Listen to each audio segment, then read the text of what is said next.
Every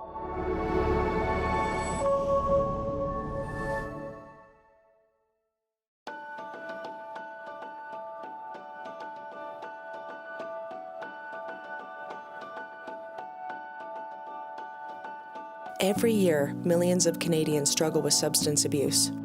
Addiction does not discriminate. It doesn't matter if you're street involved, studying law, in high school, or what your race, gender, political views, or religion may be. Of those millions, only a small fraction ever break free. We call them the 2%. These are the people far enough into recovery to reach back and help someone else. I'm Stephanie, and alongside me, my friend and co-host Margie, who has proudly fought for her own recovery. We'll introduce you to people who have fought hard to reclaim their lives. From their hard-learned lessons, we hope you'll find wisdom you can apply to your own journey. We'll also share the 12-Step Recovery Program, a cornerstone of healing for countless recovering addicts since 1935. We want to encourage you to keep an open mind. Notice how these stories might impact you. And join us as we challenge the stigma surrounding addiction. Welcome to the 2% Podcast. We're really glad you're here.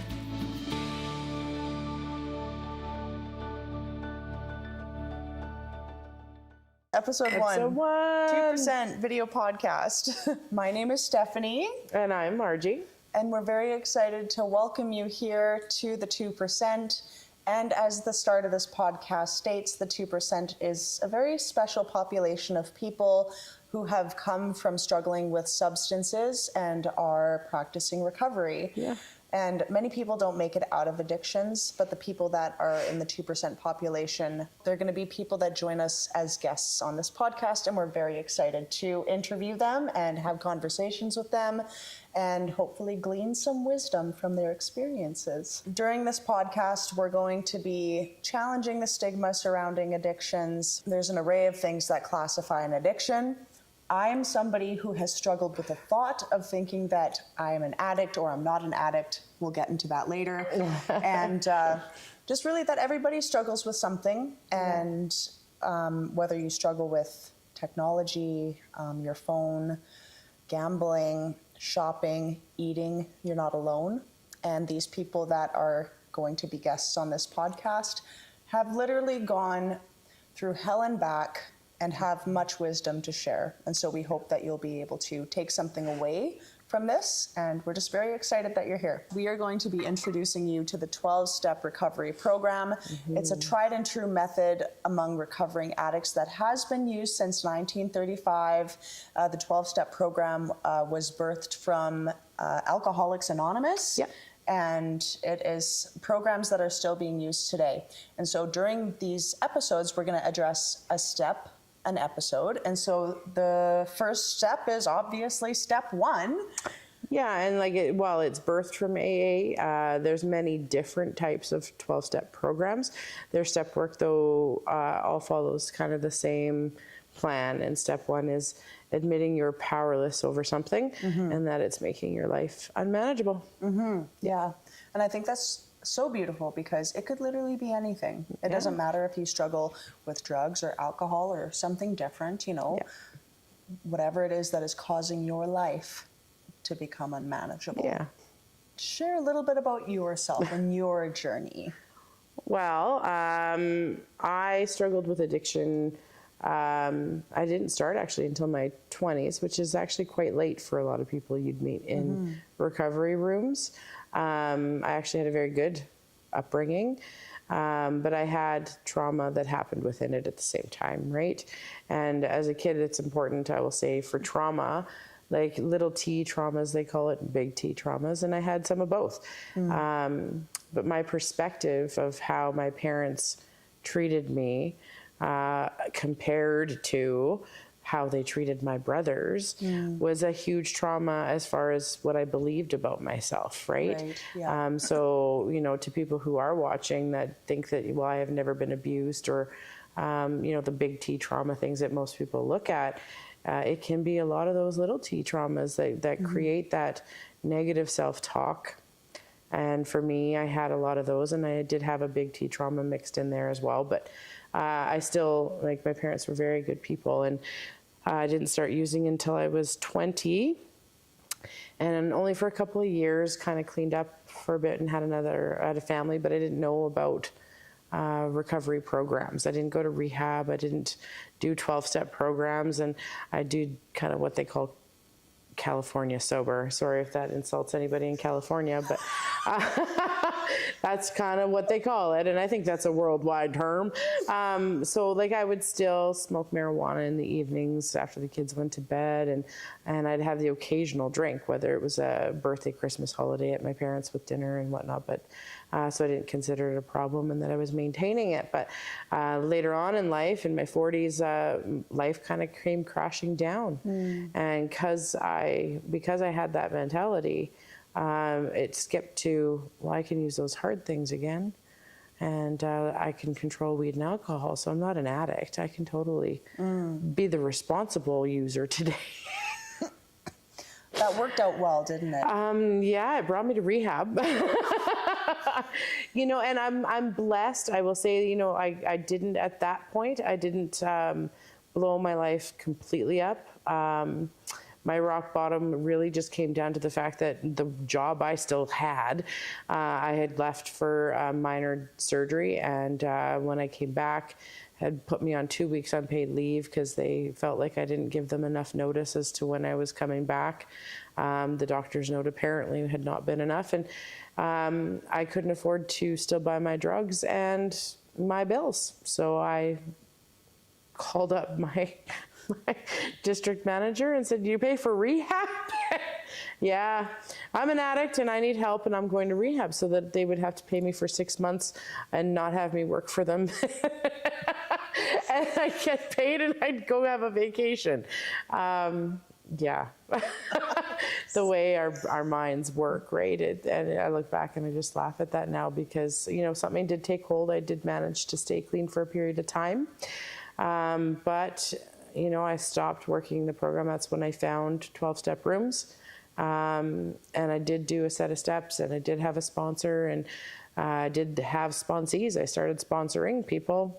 Life was happening, and I went back to school, and I was working, and I was sponsoring, and you know, I kind of had a really full plate, but I started resenting some things, and I stopped going to meetings, and I stopped doing the work, and lo and behold, that stinking thinking got back into my brain again, and I relapsed and had a horrible time. In that time, it was only a month of actually using, but where it brought me was to my knees, and I think it was needed. Like, I look back at it now, I'm almost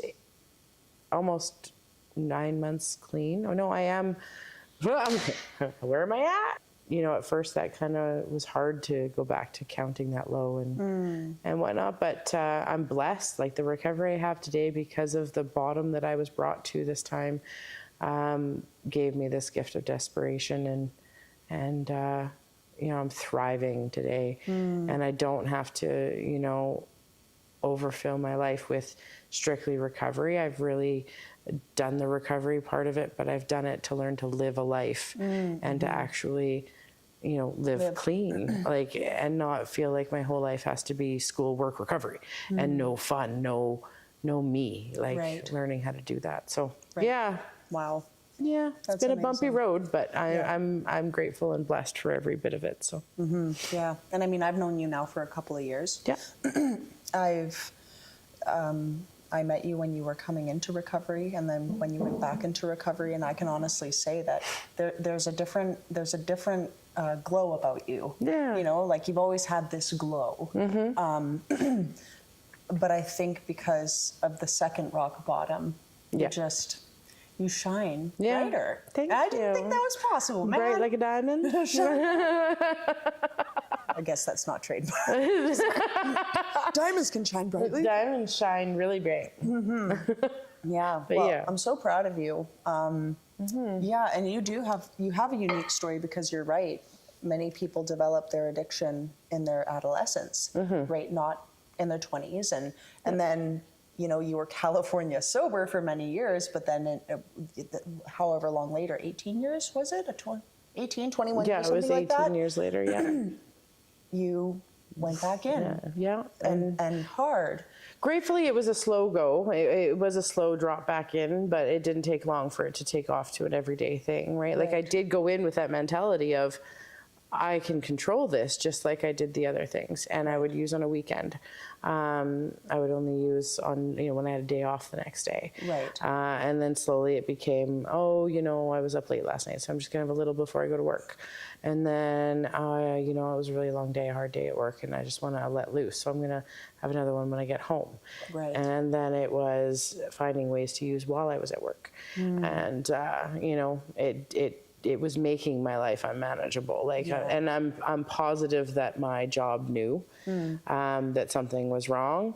And for the longest time, I kind of resented that nobody, because I'd worked for them for quite a long time, that nobody had, the decency to kind of come to me off the record of disciplinary actions and say, hey, something's not right. Something's not okay. What is going on? Like, we're concerned about you because you've done a 180 in behavior and everything. Because I'm sure, if I look back and watch myself, I can remember sitting at the computer being trained for something and nodding off while I was supposed to be typing stuff. And somebody instructing me standing over my shoulder, probably watching this happen, and I'd be like, because I'd been up for days. Right. I wouldn't even wake up to the alarms I would set, and I would show up late or not at all. And so rightfully so, they were disciplining along the way, right? And the 2 weeks unpaid leave, honestly, to that manager, if she ever does see this, thank you, because you probably saved my life. And I would never have admitted it back then. I don't think I've ever said it out loud to you before. And maybe after I finish filming this, I'm going to send you a message. But thank you, because, I was so mad and blaming other people for my problems. I did not want to admit that I was powerless over anything. Right. Because my brain went, I'm not weak. I'm strong, and I'm never going to admit that this is taking me down. Yeah. And my life was unmanageable, and that I wasn't keeping it all together. And I honestly wouldn't have listened, most likely, if somebody had done the conversation I just said I wished they had. Yeah. I wouldn't have listened. I wouldn't have heard them, because I was so far into it that it wouldn't have mattered. Right. And I would have just bucked back. Right. So, honestly, she saved my life. When did step one really sink in for you? So the first time around in recovery, like I had said, I really, truly just came to recovery to learn how to use successfully. And that's common. Yeah. Right? It is a very common thing in recovery. Like, I just needed a vacation from my life. Right. Things were getting chaotic. I still had a house, I still had a car, I still had a job, but I was slowly losing all of those things.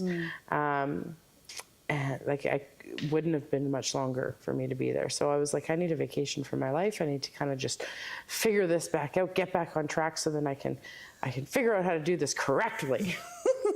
It's not me. It's all the other people that were involved in my using.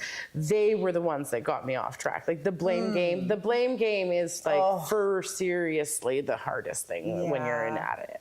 Right? It's taking a hard look in the mirror. Yeah. So for me, the first time I'm through recovery, I didn't even start the steps till I was 3 months in. Like I didn't even find a spot. I took my time. Every excuse not to pick a sponsor. Oh, they're not old enough. I'm not going to take direction from some 20-year-old half my age, doesn't have kids. Every excuse in the book, when now I know these people very well, and they're awesome human beings, and probably would have helped me out tremendously. But I didn't want to really commit to the suggestions in the program. So step one for me took time, and even going through it, now looking back after this last relapse, I can say I don't even know if I took it that seriously then. I would have thought and told you that I did, but I know from a relapse that I left stuff out of my step one. I know, looking back, I was dishonest. I kept things to myself, behaviors that I wanted to keep. Not using, and I did take dirty clean time. Like I did do all of these things within my recovery. I made it almost a year clean. And then I did use for a couple hours and felt guilty and hid it and lied and took dirty clean time and kept going. And you know, that's the saying, secrets keep you sick. Yeah. And that's a contributing factor. So many things I can look back now and see how they all contributed to me relapsing again. This last step one, the first step one since I've been back, because I'm in the middle of my second set of steps already. And I could not imagine, I had no issues admitting I was powerless. I'm done.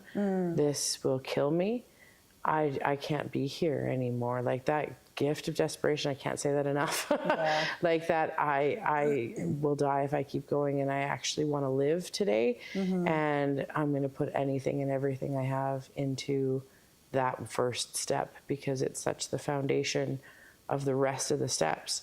Right. And, you know, if you leave holes in there, and those holes will create cracks in your foundation and you're going to fall. Right. Yeah. Yeah.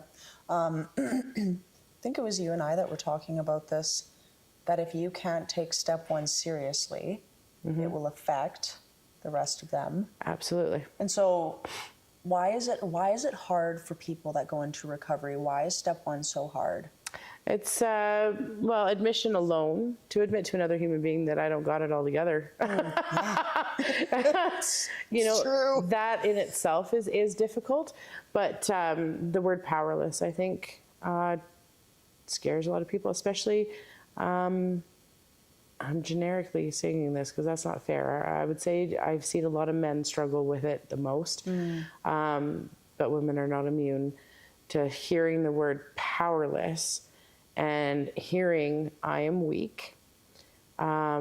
Surrender is like a loss. Like if you think of like a war and you're waving the white flag, but you can't lose if you surrender in this program. Like in any of those programs, gaining so much. You gain so much. So like the shirt I have says, not the one I'm wearing now, but this is a pretty cool one as well.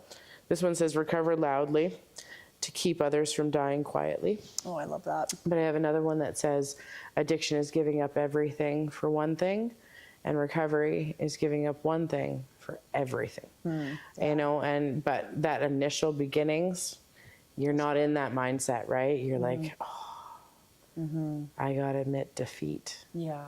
Yeah. So, and it's not that you're helpless. Powerless does not mean helpless. It does not mean weak. It just means that you can't do this alone, right? And there's so many things in life you can't do alone. Like literally everything. Yeah. We need people. We need people, right? Connection. We're built for connection. You know, as human beings, it's just what we do. So. Yeah. Yeah. Wow. Well, thanks for sharing. Yes. I'm honored to know you. Well, I'm pretty honored to know you as well. And I know we've had this conversation a lot over the last little while. And and you still have a struggle admitting that you're an addict. So I'm gonna make you talk a little bit about that and what your story is, because you know, people that are listening need to know, even like, especially if there's people out there that haven't dealt with addiction in whatever form.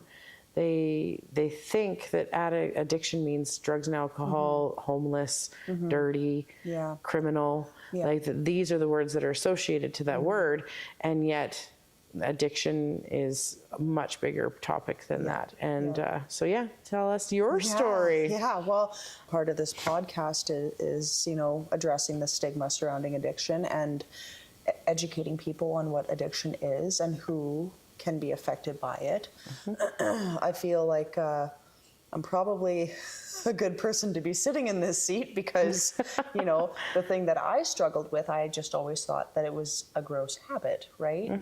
It's, I've been struggling with smoking addiction since I was in my youth. And, you know, it was one of those things that was cool, and you'd go sneak outside and school break and hide behind a dumpster and with the cool with kids. The cool kids, right? And you know, that was my thing, and it continues to be a struggle for me. But, you know, I never thought that I was an addict. And I, I'm an addict and my name is Stephanie. Hi, Stephanie. But yeah. So I do think it's funny because we are challenging the stigma. Yeah. And it is so much with me, you know? And so, but I do feel that, you know, by admitting that there is a, like you said, in surrendering and admitting that you can't do something, there's almost a strength that comes from that. The environment that I grew up in, it was quite challenging for me. On one hand, you know, there were things in the family that were happening that were tumultuous. I'm the middle. Middle children. What? Middle? We're in the middle. Oh, Margie and Steph in the middle. Cheers. We understand each other. Middle child syndrome. Yeah, It is a right? thing. It is a thing. So, you know, on one hand, I have this older sister, you know, who I love, who is getting into some stuff, and I'm watching her, you know, drift. And then I have a younger sister that needs protecting, and I'm trying to shield her from certain things that are happening within our family. And then along comes this nicotine. At the time, I didn't think of it as an addiction, but it quickly became, like, this is how fast it became the thing in my life. For years, because I had family members that smoked, and so I was very against it, to the point that I would go and I would find the cigarettes and I would break them and throw them in the trash can. I was that little crap. Anyways, but I had a friend and she started smoking, and she's like, you gotta try it. And she was on my case for months about trying it. Finally, out of just I was just so frustrated with telling her no that I'm like, fine, you know what? I'll try it to get you off my back. Yeah. Take care of that, and then she'll never approach me again. All it took was 3 puffs, and the very next day I was going and stealing the cigarettes instead of breaking them. Yeah. And then I was every excuse to get away from the house, to go sneak off into the bush, to go have a smoke. Ways and means to get more. Yes, yes. And I think when I realized actually that I had a problem, I didn't know it was an addiction. I actually didn't know it was an addiction until years and years later. But I remember I was out of smokes, and my dad is very against smoking, and it was something that I was, and I think, you know, lots of parents did this to their kids when they find out that they smoke, but there's not a lot of compassion or understanding. Yeah. It's like, oh, your kid is all of a sudden kind of bad. Right? Yeah. But I think my rock bottom is when I was out of cigarettes and I was 15 years old, and I asked my dad if he would go buy me cigarettes. That was my rock bottom, okay? Oh, and he almost did. Anyways, he didn't end up buying me smokes, but so yeah, long story short, smoking has been my thing. I've smoked now, I'm not proud to say, but for 20 years now, and it's still a struggle. I had quit for 90 days. Yeah. Because, you know, I it was sounds gonna better bring than that 3 up. months. That's right. And but how was that? Like, if you consider, because you've worked in the industry of addictions, and you've come across clients that have struggled, and you've watched them walk in, and you've watched the light come back on in their eyes and the struggles in between. How was quitting smoking in comparison to watching all that? yeah, it was hard. Yeah. It was really hard. Can you see the similarities? Like, you saw sickness, like just feeling gross and sick and looking gray and irritable and like all the things that drug addicts, like addicts that you Okay, so how did I start to feel over time while smoking? well, no, like when you Or quit, when I quit, okay. withdrawals. Oh yeah. How are they different from drug withdrawals? Well, I can't say I've ever, I mean, yes, I have gone through nicotine withdrawal, which is a drug, but I have never gone through, like, yes, it's a drug. Oh man, I see what you're saying. There you go. Schnitzel! Oh! We got you there. You're like, sneaky. Yes. I see what you did there. Very, very sneaky. Yes, and you're right. It's probably not very different because, I had the night sweats. I was irritable. I was having nightmares. And at one point, I felt like I was on a ship, like vertigo symptoms. There were more symptoms, but all of the things. And those same withdrawal symptoms that you just said you had quitting smoking are the same withdrawal symptoms that people who are quitting alcohol or heroin will tell you. Oh, that makes me feel sad, but like validated. Validated. That's what I'm saying. Like you are an addict, right?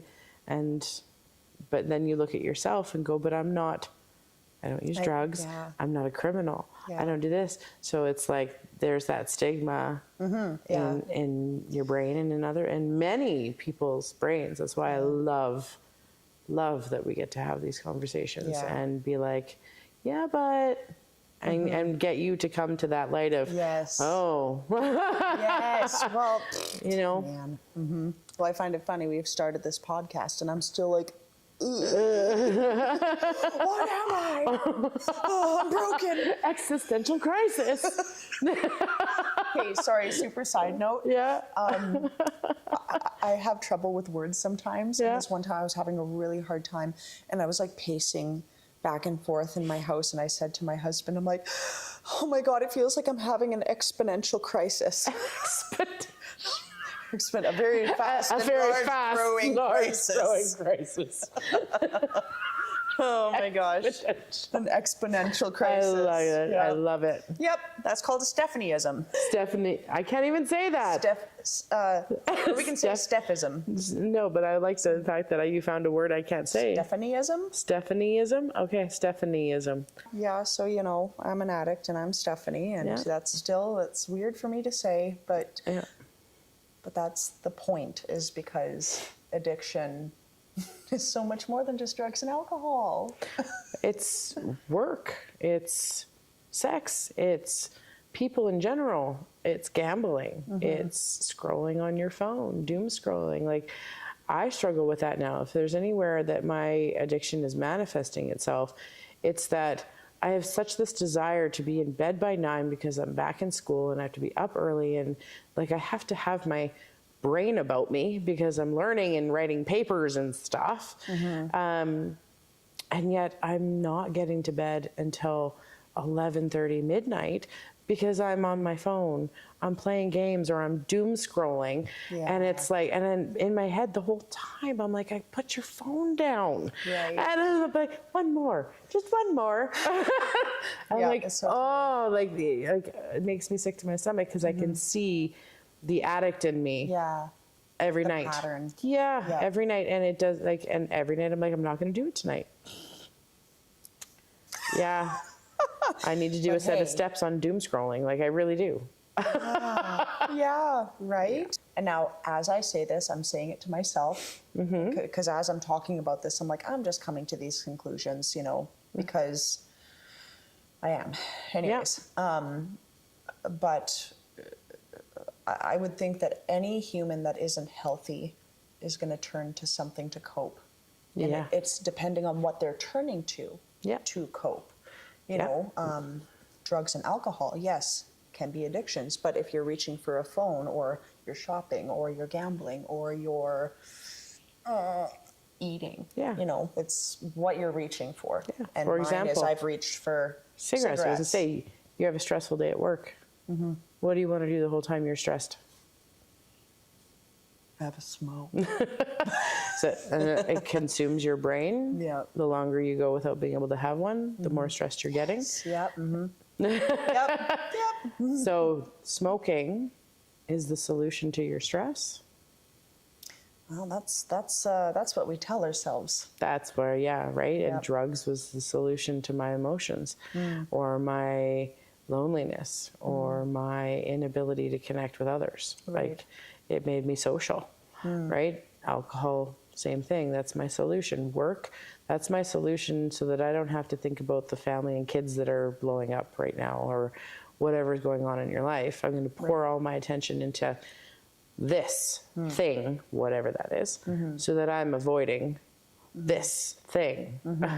So can you look in the mirror and be like, what am I avoiding? Right. Yeah. What do I not want to think about or feel? And then there's the thing you need to attack, not so much the thing you're using, but the thing that's causing you to avoid. Yeah. Yeah, absolutely. Next episode is Scott, who's going to be coming in and sharing his story with us. And I'm pretty excited about him. Yeah. That'll be a good listen for sure. Yeah. Scott is, we've known him now for a number. How long have you known Scott? Since he came in. Okay. So almost 3 years. Okay. Actually, funny story, which I'm sure he'll be okay me telling. But I was chairing one of his first meetings, and I asked him if, I'm like, did you want to share Dustin or Justin? I can't remember your name. He's like, it's Scott. And then I did it again. Oh my gosh. He had gone for like a couple of months and came back again. And what's funny is that I still said Justin or Dustin. Like, it's still in my head. So that must have been like, but you know what? He could be a Justin or a Dustin. That's like people think I look like a Jennifer. There you go. Or I think I get Jennifer. I got Teresa once. But he laughed because I did try that time. I was like, did you want to share it? He's like, what's my name? The second time. And I'm like, Dustin or Justin? And he's like, it's Scott.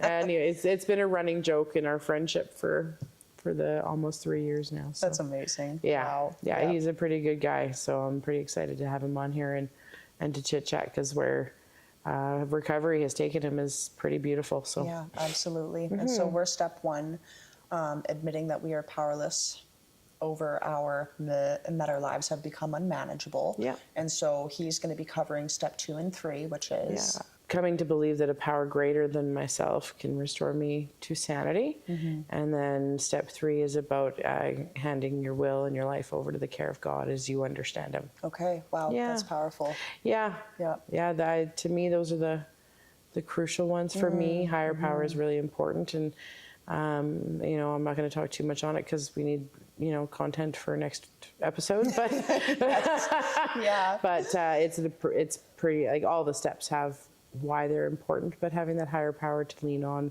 no matter where you are, when you are, who you're with. Yeah. That's a pretty big piece of recovery. So. No doubt. Yeah. Yeah. And so as we go through each episode, just keep an open mind and ask yourself if there's anything that you struggle with. Because, the steps or other methods of recovery can be very beneficial in your own life. And so just really, really pay attention to what's happening inside, and also to just really appreciate these beautiful stories that are coming from people that have such incredible lived experience, and have my deep respect. Yeah, I would say they're probably the addicts in my life are the best people I know. Well, I wish every person on this planet could know somebody in recovery. That's my challenge. Actually, I would bet money. Can I bet money? I mean, figuratively bet money. Bitcoin. That, yeah. I bet you a high five that you do have somebody in your life that has struggled with an addiction of something and is in recovery from that, and you may not even know it. Whether you work with them, whether they're your teacher, your friend's parents. Like, there's so many people in our lives that we come across, and there's probably more than one that have battled hell and made it through to the other side. So, and funny saying that, I learned a lesson not long ago that, me being afraid to tell my story in certain groups of people because of how it might be taken, strictly for me, my church family, I've always kind of kept a lot of my testimony to myself or kind of glazed it over. Right, yeah. And this, a couple weekends ago, I had the opportunity, and for some reason that block wasn't in me. It was a camp setting, and I just shared with two people a lot of my trauma and where it led me, and it opened the door for them to finally be able to talk about theirs, and like their gratitude and their like astonishment that somebody felt like they felt and could put into words the things that they had struggled with in ways that they had never been able to think of before, that just like validated their whole life. It taught me a lesson. Speak your truth, recover loudly, because you never know who your story can help and touch, right? In what ways. Yep. Wow, that's amazing. Yeah. That's so cool when that happens, and it's for that person for that time. Exactly. To me, though, I call them God moments. Yeah. God shots, right? Like you were in the right place at the right time, and all the things that would normally have kept me from speaking my truth, it's like they weren't even there. I just, and it flowed. It flowed out of me. Like people were around and could have overheard that conversation everywhere, and it just didn't even faze me. And that's awesome. The response was like, I feel like I can tell you anything now, and like, oh my gosh, like I've never heard it put that way, and that just makes so much sense. Like, and these are people who are older than me, and it was like they had gone through their whole life not being able to put words to that, to that feeling. So that was a gift, right? Like, your story, no matter what that is, can help somebody you would never imagine it could help. It has been a great episode 1. Yes, it has. Yes. Well, it's going to be so much fun. It is. So buckle up and get ready for, I mean, I'm assuming they're going to be amazing episodes. I mean, how can they not with the wisdom and the stories that our guests are going to share. So we look forward to having you. Please stick around. Scott is coming up next for episode 2 of the 2% Video Podcast. See you next time. Love, peace, and chicken grease.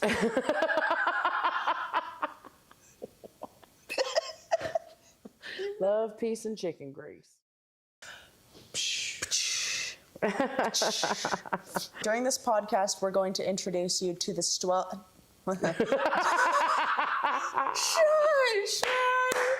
Don't spit on me. Oh my gosh. Okay. There you go. Freak flag fly. Freak flag fry.